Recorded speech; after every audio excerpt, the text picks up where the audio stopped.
So guys ఇవాళ ఒక ఇంట్లో వచ్చాను ఫ్రిడ్జ్ రిపేర్ కోసం. పదండి చూద్దాం. చాలా సంవత్సరాల నుంచి చాలా రోజుల నుంచి కట్టిసి ఉందంట, కూలింగ్ ఏం అవ్వట్లేదంట. అయితే అది చూడడానికి వచ్చాం, చూసి చెప్తాం ఏటైందని. నా వీడియోతో పాటు కంటిన్యూగా ఉండండి, కొద్దిగా కూడా స్కిప్ చేయకండి. ఇగోండి ఇదేనండి ఫ్రిడ్జ్. ఓకే, ఆల్రెడీ ఆన్ చేశారు, అమ్మగారిని ఆన్ చేసి ఉంచమన్నాను, ఆన్ చేసి ఉంచారు చూసుకోండి. ఇది శాంసంగ్ కంపెనీ అండి, 4 స్టార్.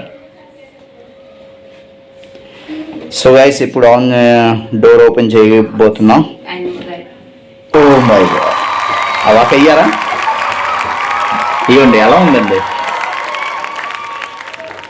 ఈ మొత్తం నిండగా స్టాకులు పెట్టేశారు, బట్టలు బ్యాగులు అంటే ఓల్డ్ స్టాక్ అన్ని పెట్టేశారు ఇక్కడ. ఇగో చూడండి, ఇదేమో ఇది ఏమంటారు, క్యాష్ కోసం కౌంటర్ హేనా. ఓ మై గాడ్, కూలింగ్ కూడా అవుతుంది గైస్. అయితే ఈ ప్రకారం మీరు ఎక్కడైనా ఫ్రిడ్జ్ చూసి ఉంటారా ఇలా పెట్టడం? ఫ్రిడ్జ్ లాంటిది కానీ బీరువాటే యూజ్ చేస్తుందన్నమాట. ఓకే, నచ్చినట్లయితే లైక్ చేయండి, చాలా నచ్చినట్లయితే నా వీడియోని షేర్ చేయండి, కొత్తగా మా ఛానల్కి వచ్చినట్లయితే సబ్స్క్రైబ్ చేయండి. Okay, bye bye, see you, Tata.